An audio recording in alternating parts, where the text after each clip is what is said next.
second degrees. The Masonic religion should be the Luciferian doctrine. Lucifer is God. The true and pure philosophical religion is the belief in Lucifer. So, Yarbulon is really an alternative name for the devil. The last syllable, on, is a code name for the ancient Egyptian god Osiris, who was the god of the dead. There can be no doubt that the Scottish Rite form of Freemasonry in America and Britain is controlled by high-ranking 33rd degree Masons who worship Satan or Lucifer as their god.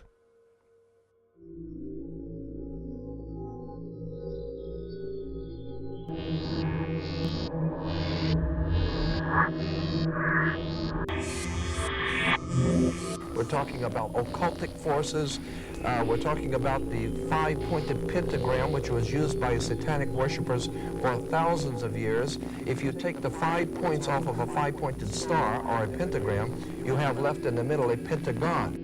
The pentagon is directed toward the North Star because according to the ancient Babylonians, that's where you gathered power from the gods of the North in war.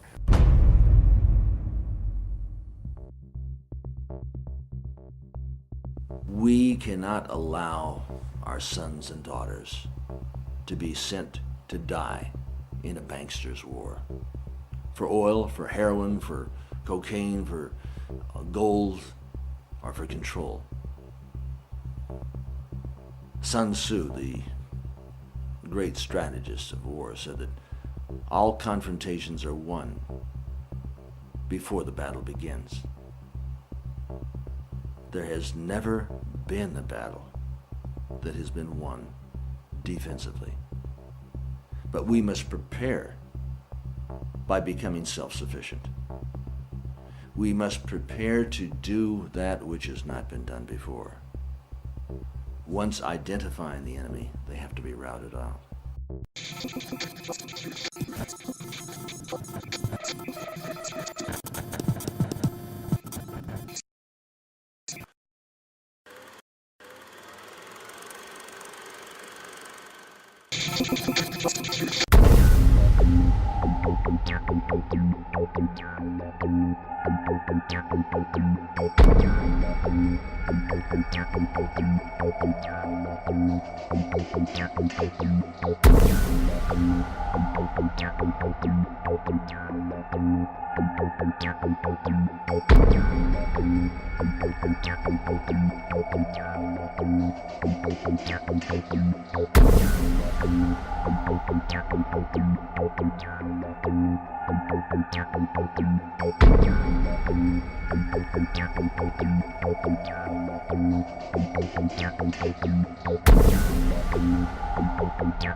The British royal family recently suffered intense embarrassment when it was revealed that the father of the Duchess of Kent was an SS officer.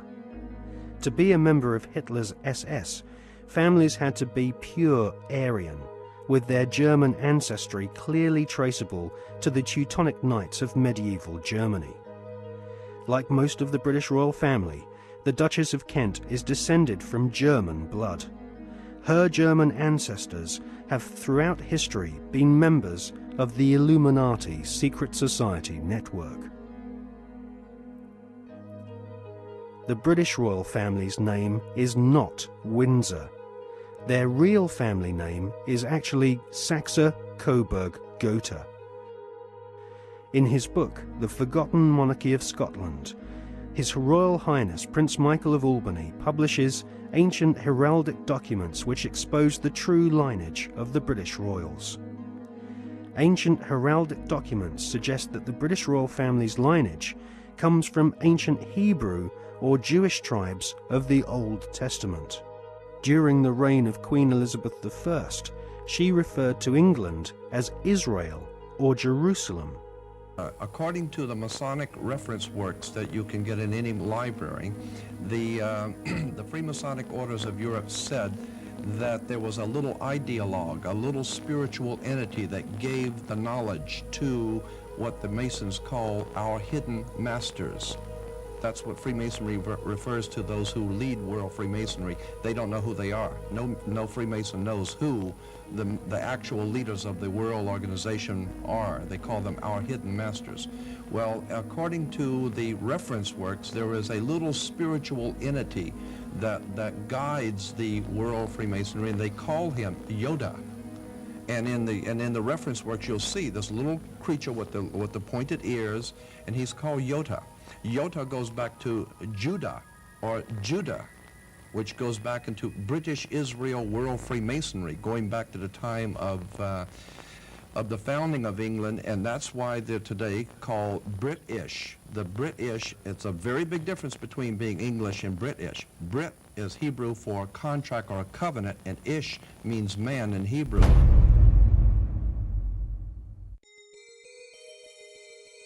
During the reign of Queen Elizabeth I, her personal spy, Mr. John Dee, was responsible for establishing the British Secret Service. John Dee was a magician and member of an alchemical secret order. He is thought to be the author of the ancient Voynich manuscript, which is now owned by Yale University, and is kept under lock and key just a few yards away from the headquarters of the Skull and Bones Secret Society.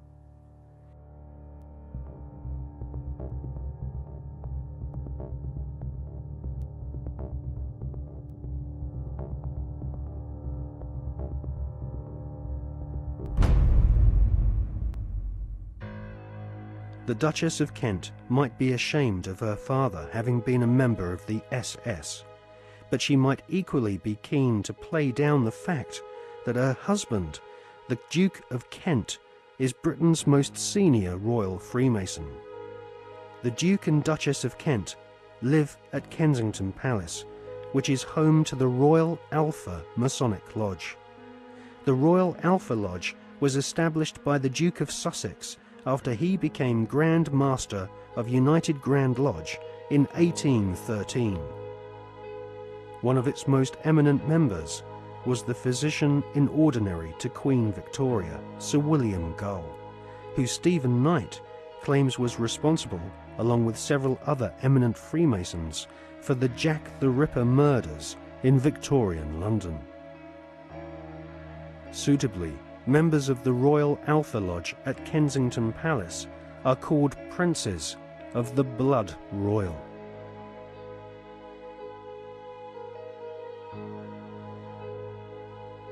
Secret societies across the planet proudly claim to have geniuses such as Mozart and kings amongst their membership. But none of these secret societies allow their members to speak of the rituals which go on behind closed doors in palaces and government buildings around the world. The satanic rituals of Freemasonry have been practiced by several kings of England, but all those questioned sweep Freemasonry's darkest satanic secrets under a very plush carpet.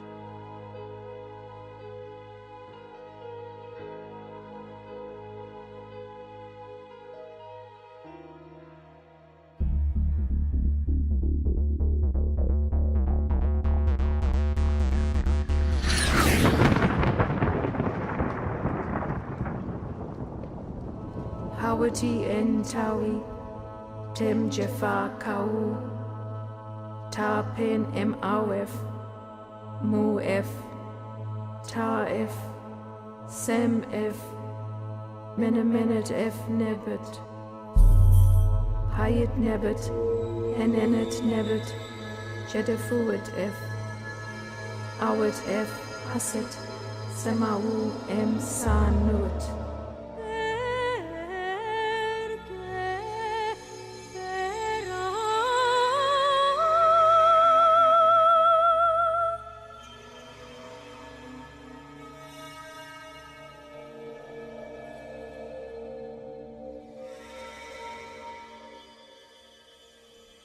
One of the most influential secret societies spawned by the Bavarian Illuminati is the Order of the Golden Dawn.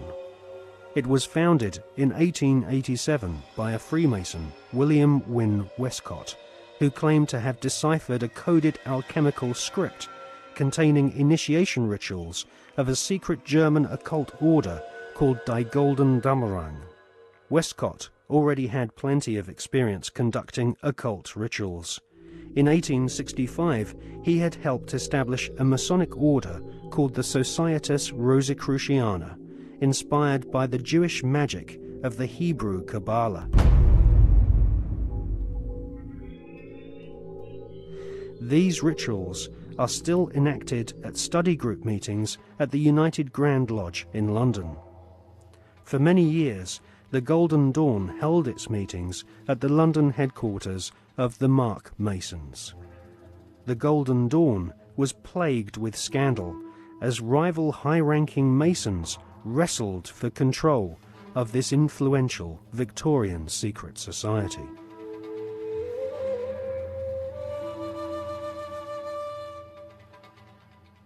In 1891, Westcott lost control of the Golden Dawn to another high-ranking Freemason magician called MacGregor Mathers. Together with the poet W.B. Yeats, they devised new magical rituals and initiated the senior members of Britain's aristocracy. In 1903, control of the Golden Dawn was yet again seized by another Freemason called A.E. Waite. The rituals of the Golden Dawn were similar to ancient witchcraft. At the Old Bailey in 1901, two Golden Dawn associates, Mr. and Mrs. Horos, were tried for rape. They had used the Golden Dawn initiation ceremony to beguile their teenage victims. The Golden Dawn was nothing more than Freemasonry with added semi-satanic and sexual mysteries. The Golden Dawn still survives to this day. In 1987, a conference was held in London to commemorate the centenary of the Golden Dawn's conception. The conference was organised by the Hermetic Research Trust, whose trustees include the Marquis of Northampton, who is a prominent Royal Arch Freemason. Satanists do not take part in certain rituals with certain sounds in certain places and certain colours and certain, verbal statements. They don't do it because, oh, that'd be nice, let's say that, and then shall we have a bit of red, or what do you think? No. It's done because everything in this reality is vibration. Consciousness in this reality is vibration. Everything is a vibrational field. This is how astrology works. When we're born, where the planets are, they're sending out vibrational projections that are affecting the vibrational field that we are born into, and that's why we are affected differently at different times of the year. Therefore, they understand this, and they're manipulating these vibrational fields all the time to manipulate us. And so these rituals, just a pageant. It's like the Freemasonic rituals. You know, you talk to Freemasons, the vast majority of Freemasons not trying to manipulate anyone, not on a mass scale anyway. And they'll say, so what about these rituals, mate? Oh, I don't know. To do silly things, roll your trouser leg up and bare your bloody breast. I don't know, it's some ancient bloody tradition. I don't know what it's all about. Anyway, they do a nice dinner, so you only have to do it once. They don't realise that these initiation rituals are actually set up to affect the participants in a certain way that allows these other dimensional entities, which folklore have talked about for thousands of years all over the bloody planet, this theme of possession by demons. These are entities that exist just outside the frequency range of the five senses. Because, again, because of the suppression of basic knowledge of who we are and the nature of life, we become child's play to manipulate. For instance, people look through their eyes and they think they're seeing everything in the space they're looking at. No, they're seeing a fraction of it. They're seeing a tiny frequency range that the five senses can access. Just like if you tune to Radio 1, you get Radio 1. You don't get radio 2, you get radio 1. And this is why, if there was a cat in this room now, it might be reacting to what is to us here empty space. But it's not empty space to the cat because it has a greater visual frequency range.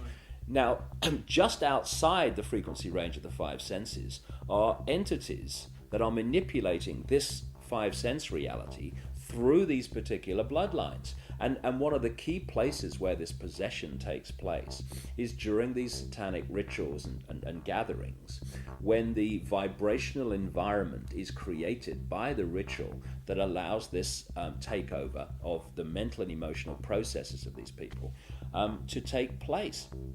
And this is why you'll meet so many people who've known famous politicians and staff when they started in politics or before they came into politics. And they'll say, mate, that guy ain't the bloke that I knew. Well, mentally and emotionally, that's literally true in a lot of cases because of this possession that takes place. And people think it's kind of far-fetched and it's maddening, that may happen in Babylon, but not now. Well, please. That very thought is the greatest defense mechanism this grotesque conspiracy has to protect it.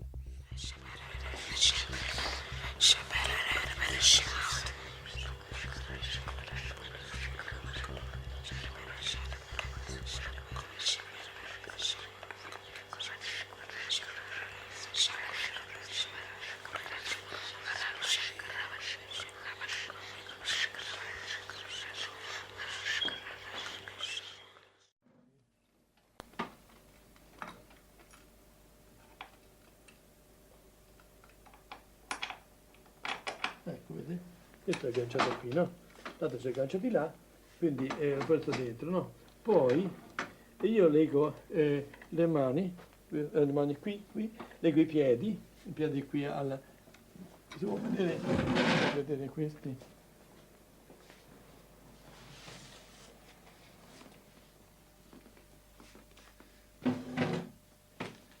E questo generalmente ecco, può legare il braccio, vedete?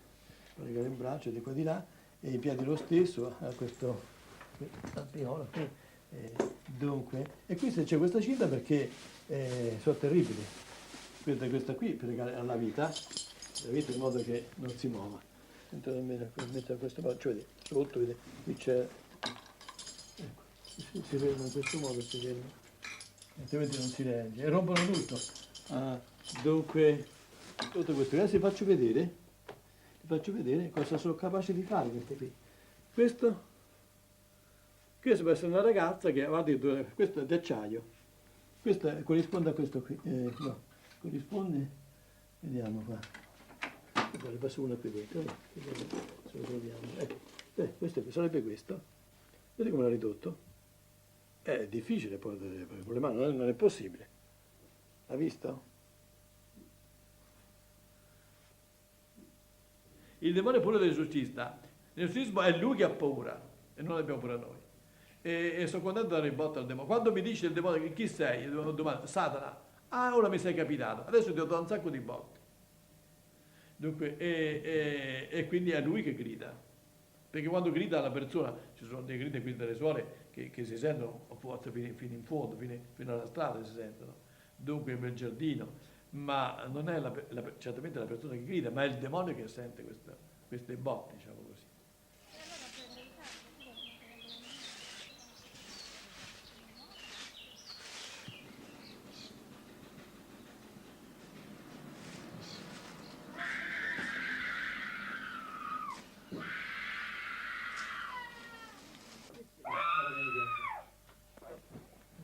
Martina and her parents have been coming to see Padre Alfredo regularly for the past 6 months.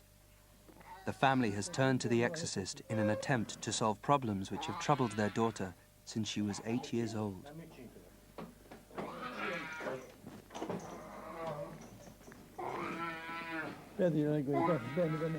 Although Martina comes to the sessions willingly, as soon as she enters Padre Alfredo's bunker, she suffers a violent reaction. For her own safety, she has to be restrained before the exorcism can begin.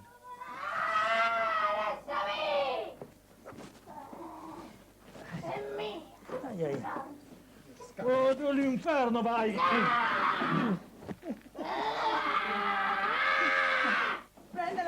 padre, prenda l'acqua, l'acqua, prenda l'acqua. Lasciami! Prenda l'acqua. Sì, non ci ho pensato, ma... L'acqua, l'acqua. Non ci ho pensato. L'acqua. Sta buona?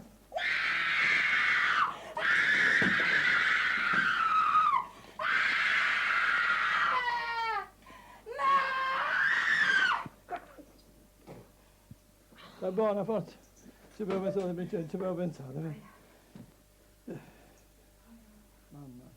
The exorcism consists of a ritual first formulated in 1614 and updated by the Vatican 2 years ago. Nel nome del Padre, del Figlio e dello Spirito Santo. Amen.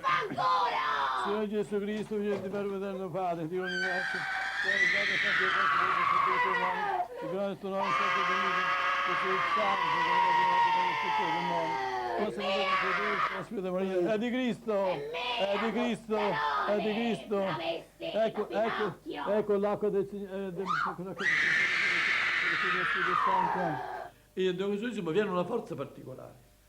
Dunque ho notato questo, a volte il demonio, siccome l'esorcismo sono come fosse uno bastonate, picchia il demonio, no? Mette l'acqua santa nella mano, mi brucia, mi sono accorto di questo. Il demonio è furbo e cerca di parlare per riposarsi. Avete visto mai i pugili? Quando si danno i pugni, a un certo punto si abbracciano, si riposano, respirano un attimo. Il demonio fa la stessa tattica, dunque parla e io invece non bisogna dargli retta, continuare l'esorcismo, in modo che non c'è tregua, sono botte. Ave Maria, piena di grazia, il Signore è con te. Tu sei benedetta fra le donne, Maligno. Ave Maria, piena di grazia, il Signore è con te. Tu sei benedetta fra le donne, benedetta Santa Maria, ma libera, ma Maria, no, maligno, è Cristo più forte. Cacciali via, no. Di la verità. Di la verità a questa signora. Esiste o non esisti tu? Il demonio esiste o non esiste? Esiste il demonio! Come fai a dimostrarlo? Come fai a dimostrare che esiste? Le guerre, tutto! Ma questo... Io esisto! E chi non ci crede bene? Ma questo...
From their thrones deep-seated, the choirs of the eons declare the last of the demons, the kingdom is thine to inherit.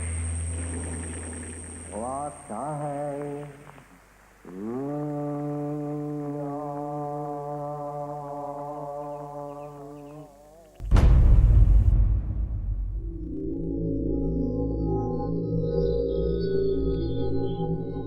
The Golden Dawn's most notorious member was a self-confessed Satanist, Aleister Crowley, who styled himself as the Beast. Crowley was one of the pantheon of cult figures portrayed on the cover of the Beatles record Sgt. Pepper's Lonely Hearts Club Band. Crowley had already been trying to contact the devil in 1898 when he first made contact with the Order of the Golden Dawn. By 1900, Crowley was mingling with the elite of British society, sharing his knowledge of devil worship with leading Masonic politicians, aristocrats, and royalty. Crowley was a full-time occultist and had no day job in which he had to hide his fascination with Freemasonry and Satanism. In his book, Confessions, Crowley claims he was initiated into Freemasonry at the Anglo-Saxon Lodge in Paris. He also recounts how he became master of one of London's oldest and most respected lodges, the Studholme Lodge, which is now rumoured to have Tony Blair as one of its members. Crowley shared Albert Pike's enthusiasm for the devil. In his book entitled Magic, Crowley writes, "The devil is this serpent, Satan.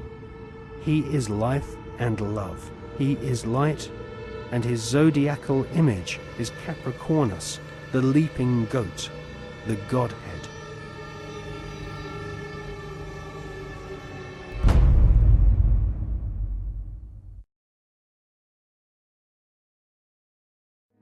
Secret societies often portray the Goat of Mendes sitting in the Baphomet position. A statue of George Washington himself, a high-ranking Freemason, shows one of America's founding fathers sitting in the same occult posture as Crowley's goat-headed devil.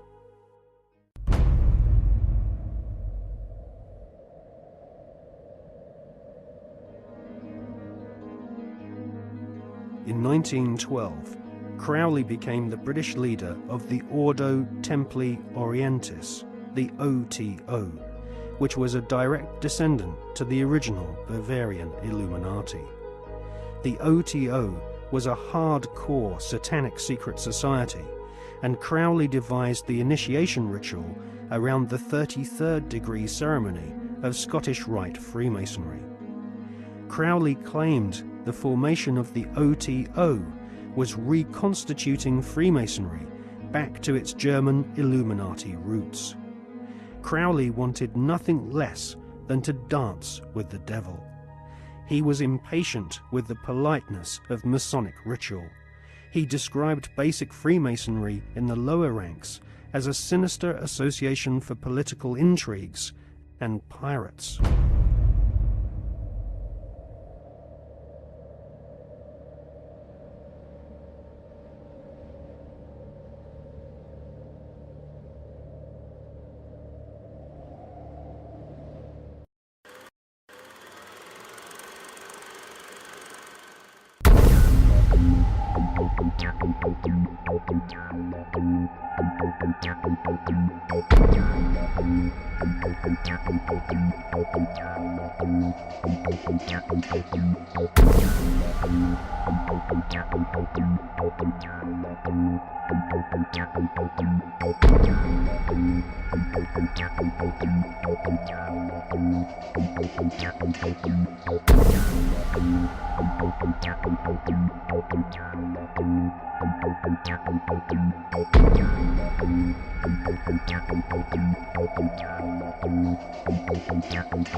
A major U.S. daily story about subliminal messages. I don't think we need to be subliminal.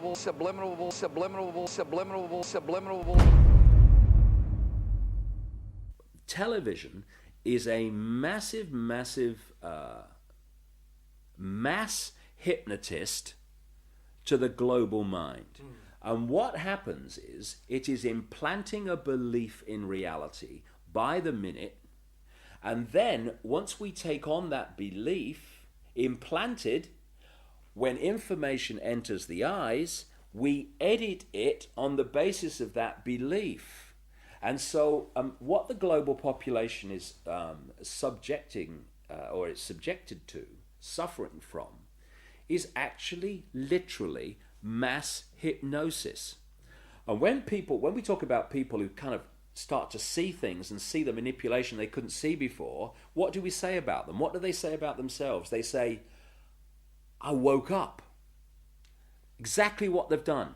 When people start to go, hey, I can see it now, it's like someone has gone along, like the hypnotist, and clicked their fingers, and it's like, oh, I can see it now. Mass hypnosis. And that is the greatest hypnotist on the planet, and that's the basis of why it was created. A 49-year-old unidentified man went berserk last night. Where did she get her view of the world? Shotgun. 14 people are dead, including 3 3 Who will be her children, role 4 others models? suffered. What values will she have? Whose child is she? Yours or the network's?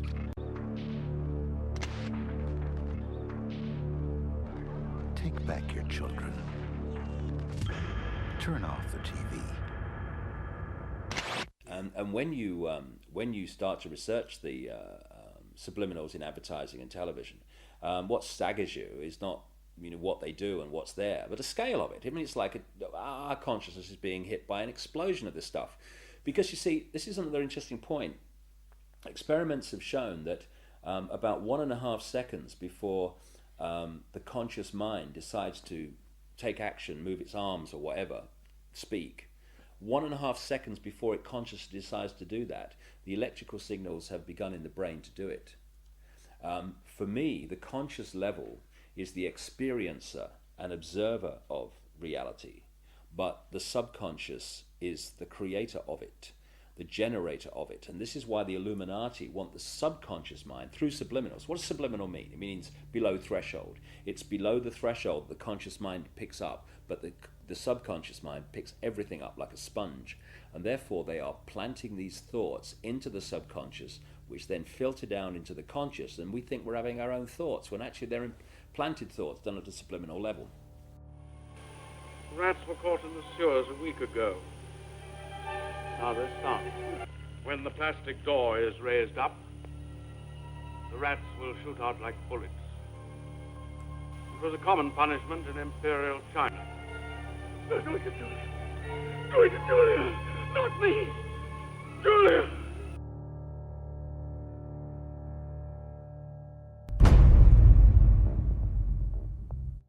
And of course this is being used, this subliminal manipulation, in politics. I mean, of course we had that incident during the Bush-Gore farce of an election, when an anti-Gore political broadcast for Bush, they put a subliminal in of rats while they were talking, but they left it up too long, and you only had to play the tape back slowly, a little slowly, and up come rats as some anti-Gore statement was being made.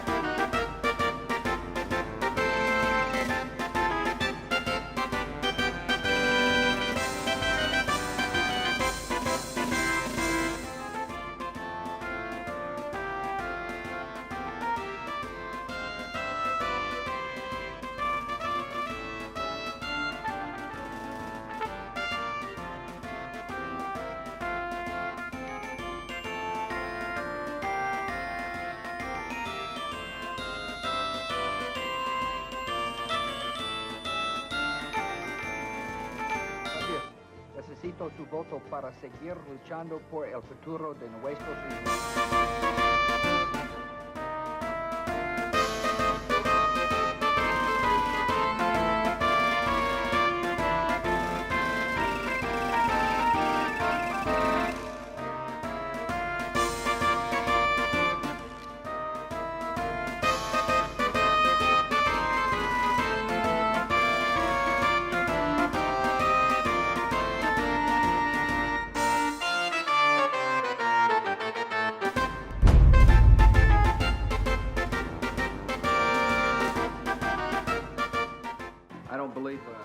believe that some of these states that they've called, like Florida, I just don't believe we got enough evidence to be able to call the states. We're doing better than we thought, and but I feel fine.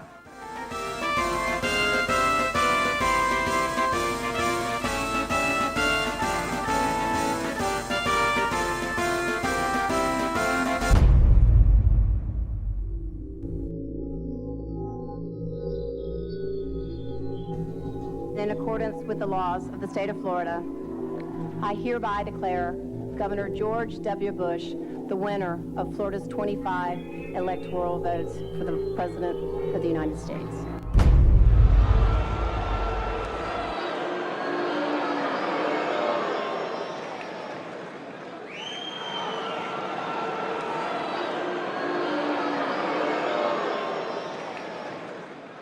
Now that the votes are counted, it is time for the votes to count.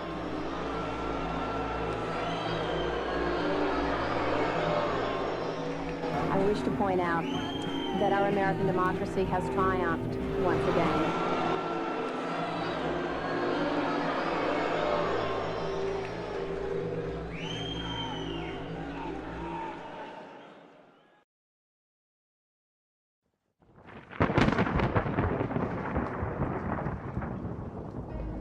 The Skull and Bones secret society was originally called the Brotherhood of Death.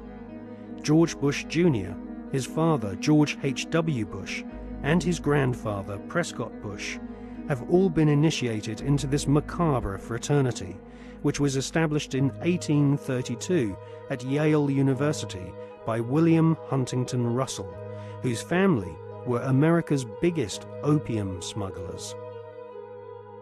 George W. Bush was initiated into the Skull and Bones Brotherhood of Death in 1968.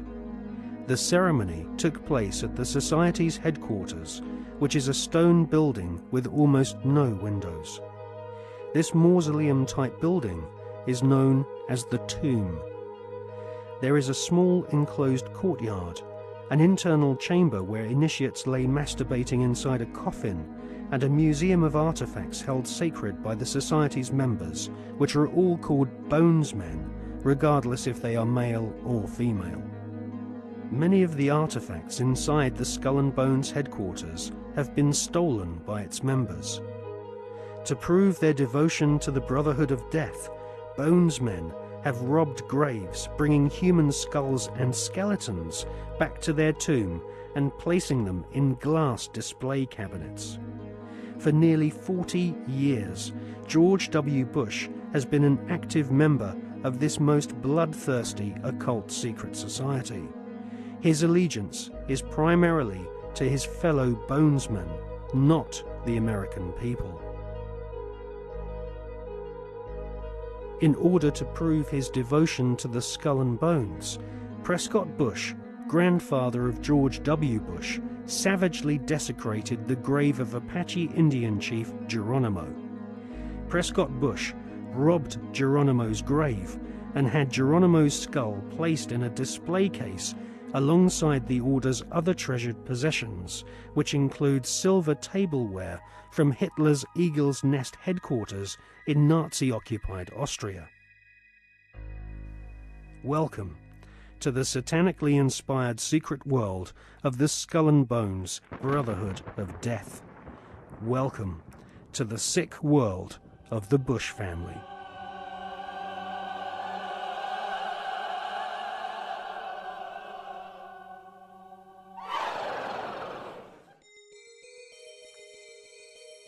The Skull and Bones headquarters is on the campus of Yale University. Yale is home to several other lesser secret societies, including the Scroll and Key. Alexandra Robbins is an American journalist who has written a book about the Skull and Bones called Secrets of the Tomb. In her book, she traces the origins of this cult, which was funded from profits of the Russell Company in the early 1800s.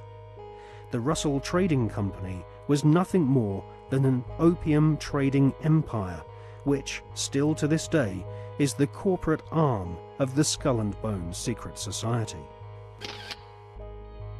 William Huntington Russell had travelled in Germany during his student years and was befriended by a disciple of Adam Weishaupt's Bavarian Illuminati. Upon returning to the USA in the early 1800s, Russell used some of his family's opium wealth to fund the building of the tomb at Yale University. Russell initiated several of his fellow classmates, including Alphonso Taft, who would go on to become the Secretary of War and ambassador to Russia. Alphonso Taft's son became President of the United States, and so a time-honored tradition of hereditary membership of the Skull and Bones Brotherhood of Death was begun. We see this tradition continued to this day, with senior bonesmen encouraging young initiates to marry into each other's families, their sons and daughters following in their parents' footsteps and becoming disciples of this most unholy of orders. In the Hollywood movie Brotherhood of the Bell, we see an initiation ceremony, which is a common occurrence on the campuses of America's elite Ivy League secret societies.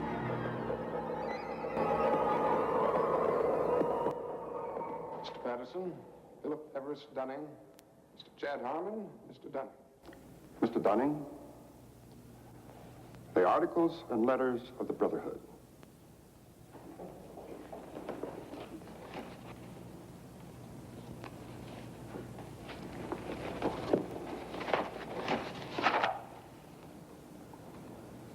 Do you swear that having been entrusted with these articles and letters since midnight this night, that you alone read them and did not communicate their content to any person whatsoever? I so swear. Having so sworn, are you now prepared to go forward? I am prepared.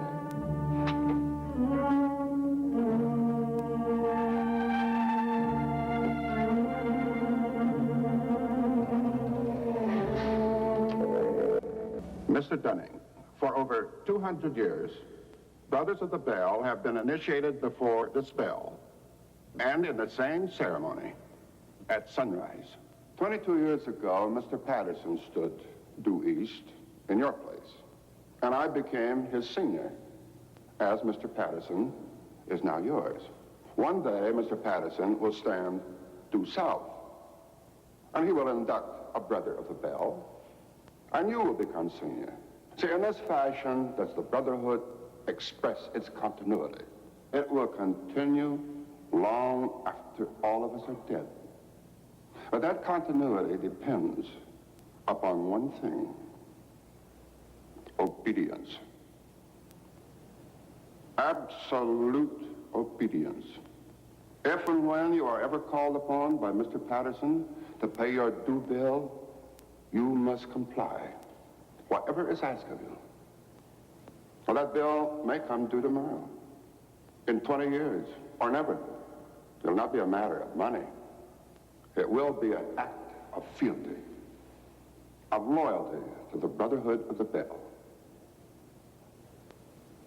Now, if you require anything at all, get in touch with your senior, and he will see to it that it's arranged for you.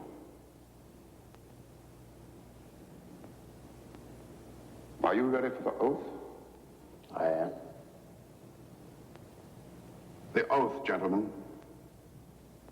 I, Chad Everest Dunning, do swear in absolute faith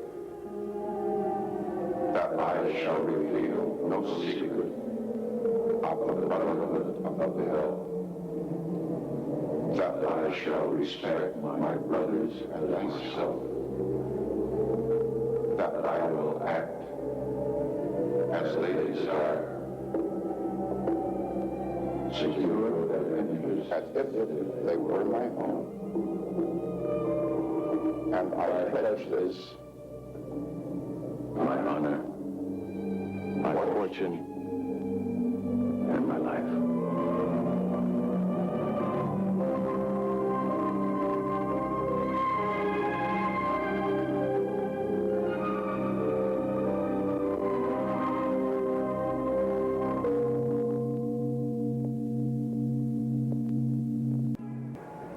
I still find it incredible that I could get anything I want. Anything a man could get with money, privilege, and the best connections. You know, it just occurred to me that we're part of the establishment now. Not part. The establishment.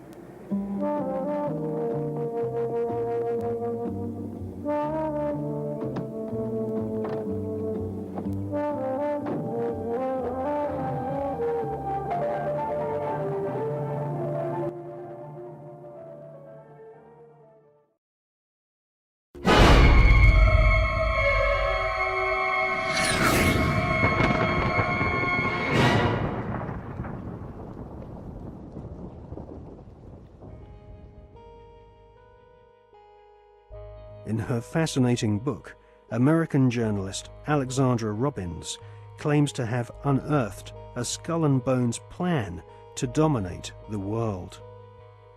One can't help recognizing the fact that in the 170 years since the formation of the Skull and Bones Society, it has members in the most influential jobs all over the world. New initiates seem to fall effortlessly into high-paid jobs within banks, media organizations, government agencies, and huge corporations which earn vast profits from government defense contracts. Some researchers claim that all members agree to tithe their wealth over to the society, thus ensuring that their offspring will become future initiates of the Brotherhood of Death. The Skull and Bones Brotherhood of Death recruits members from America's billionaire aristocracy. Multiple generations of the Bush family have taken part in 6 satanically inspired rituals along with members of wealthy families who are behind some of America's most famous brand names.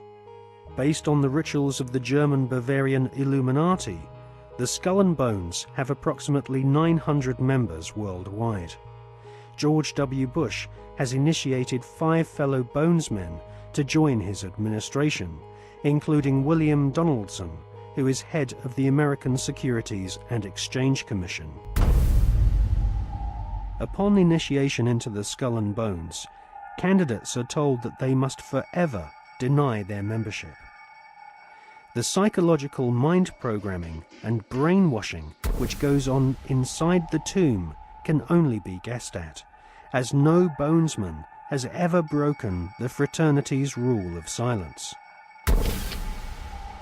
Fellow students at Yale have often said that on the night of ceremonies, blood-curdling yells and shrieks can be heard from inside the tomb. Some say the initiates are forced to wrestle in mud and are even beaten. This technique has been used by the CIA and EST brainwashing organizations who seek to wear down the subject mentally and physically using a program of punishment and verbal abuse.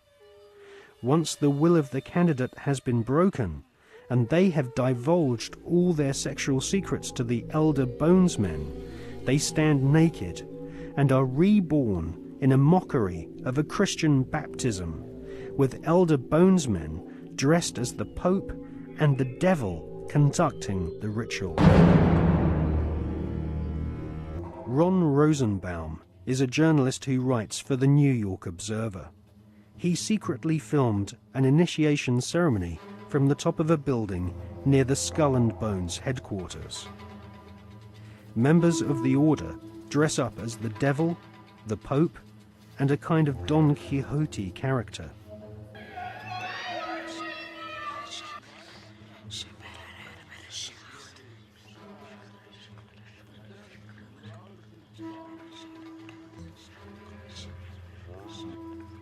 The Pope wears a white monogrammed slipper which rests upon a stone skull. Each initiate is led into a chamber where fellow members shout obscenities and abuse the new initiate. The initiates are told that they are superior beings and are part of a privileged elite who use war, terror and famine to control Earth's human population. This callous philosophy was illustrated in the Hollywood movie Skulls, made in 1999.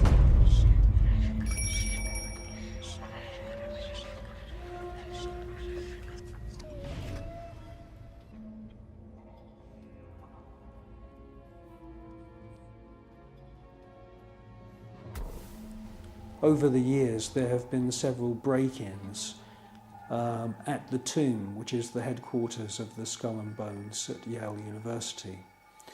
The artefacts which have been found have included membership lists of another secret society which operates on the campus called the Scroll and Key. Now, it seems pretty obvious as we research this material that the Wolf's Head, Phi Beta Kappa, the Scroll and Key, and Skull and Bones are all different flavours of the same Bavarian Illuminati secret society.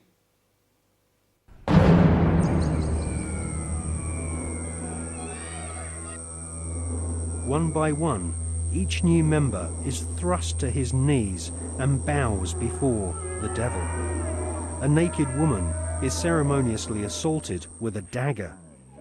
The devil lays each initiate into a coffin, and a ribbon is tied to their genitalia. Everyone is encouraged to divulge their entire sexual life history whilst masturbating. With all their innermost secrets known to the other Bonesmen, the new initiates are threatened with blackmail if they ever reveal the secrets of this Masonic order. At this point, they are dressed in long robes and rechristened with their occult names. The Don Quixote character taps each member on the shoulder with a silver sword and proclaims, "By our order, I dub thee Knight of Eulogia."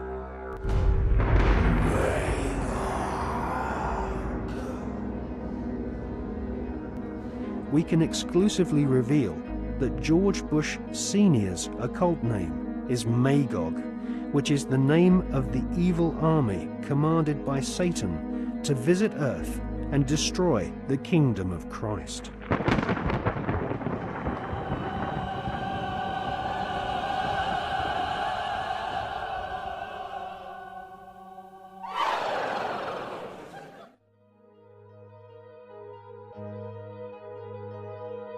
The American Ivy League colleges each have their own branches of the Skull and Bones Brotherhood of Death, indoctrinating the children of America's elite families who go on to become the captains of industry, banking, law, military, and the media.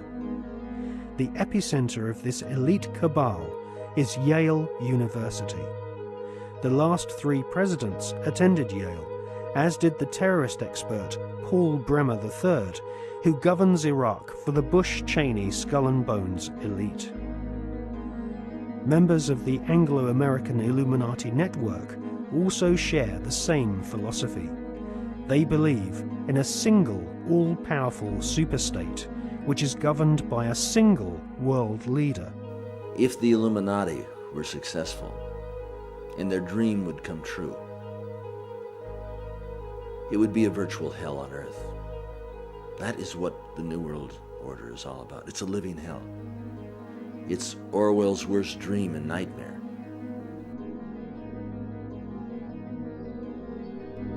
Well, to understand the philosophy of the Skull and Bones Society, you have to understand the philosophy of 18th and 19th century Germany with people such as Hegel.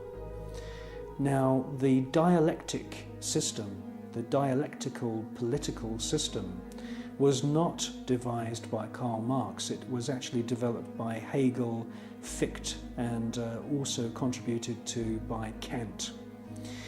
These German philosophers believed that you could create change in society by conflict. And this could be, for example, political conflict, the conflict between left and right.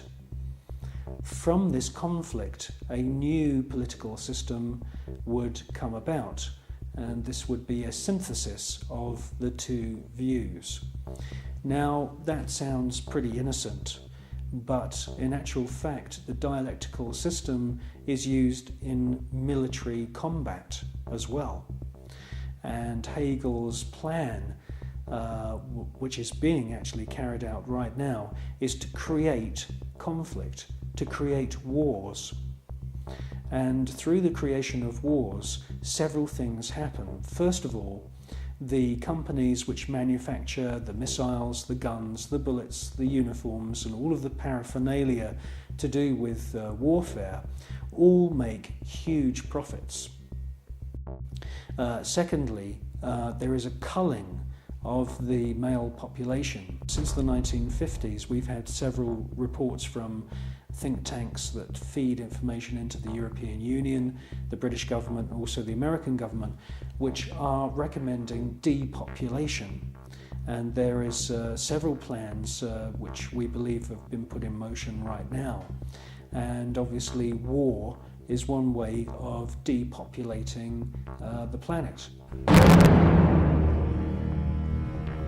Now, in addition to creating false conflict and engineered wars, the Hegelian philosophical system, which is being followed by the Skull and Bones Society at Yale and also the group at All Souls College at Oxford University, the Hegelian system also requires complete and utter obedience from everyone in society. The idea of freedom, freedom of thought, freedom of the individual to choose what they want to do with their lives doesn't come into play at all under this German Hegelian system. In actual fact, Hegel says that the individual should be 100% obedient to the state, and the state should take on the image of God. Now, in the Hegelian system, the state is all-powerful, so we should ask ourselves, what is the state? Well, the state is the elite. The state is the royal, aristocratic hierarchy who are able to maneuver and live their lives in any way that they choose because they are super wealthy. Now, let's just talk about super wealth and super wealthy people. I can tell you now, after meeting quite a few of them, that they are very, very different to you or me. When I'm talking about super wealth, I am not talking about Puff Daddy who has allegedly 3 Bentleys. I'm talking about super wealth, family wealth, which was in the millions back in the 19th century. Now, when we look at this hierarchy of aristocrats and royal families around the world, we can see that they are the state. They are the people that the robots, I call them robots, the civil servants who run the machinery of the state. It is the civil servants who swear allegiance to this elite. When you join the British Civil Service, you do not swear an oath to serve the British people. You swear an oath to serve the monarch. It's the same when you become a spy. When you join MI5 or MI6 or any of the other DI or MI agencies, and there's many of them run by the British government, you are swearing allegiance to serve the reigning monarch, not the British people.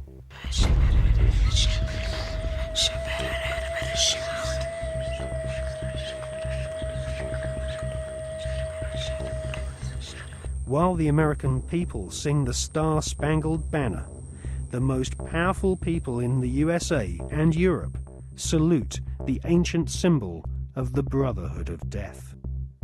In the book, Who's Who of America's Elite, the author has found that the Order of the Skull and Bones encourages its members to intermarry, thus keeping their spectacular wealth all in the family.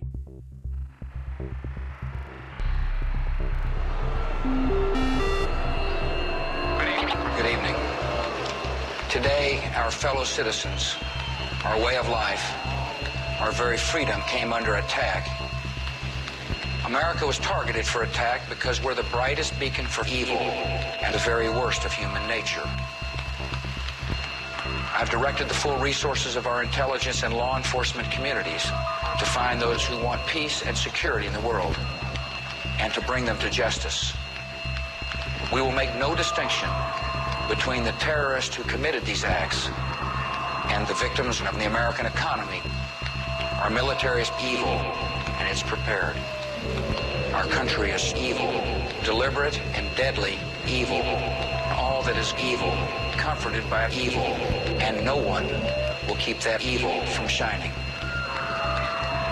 And on behalf of the American power greater than any of us, I thank the many world leaders who have called to offer their financial institutions and assistance.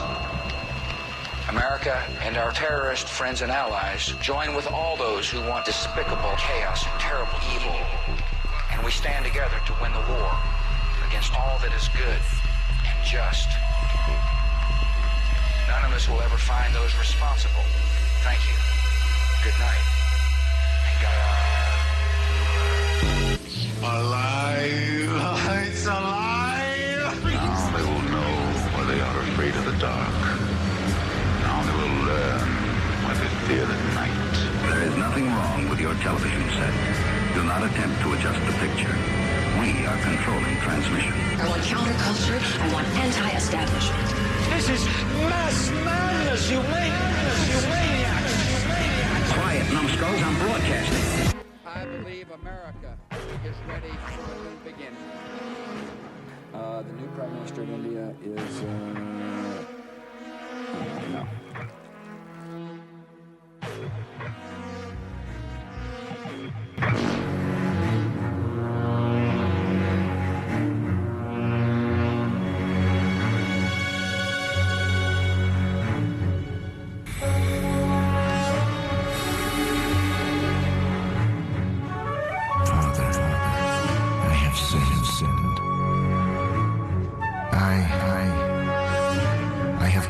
Killed many people.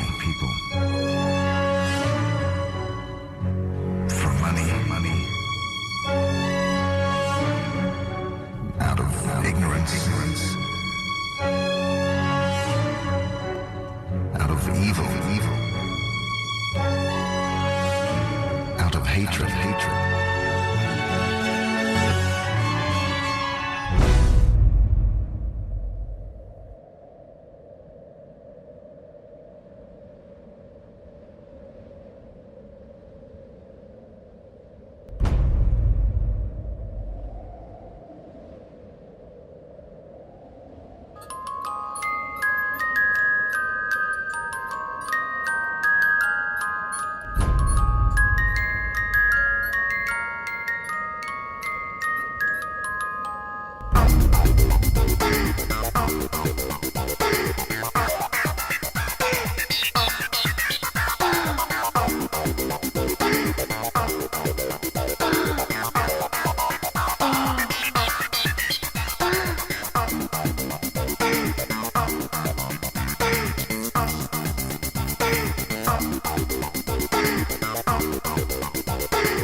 The Skull and Bones was founded using money from opium.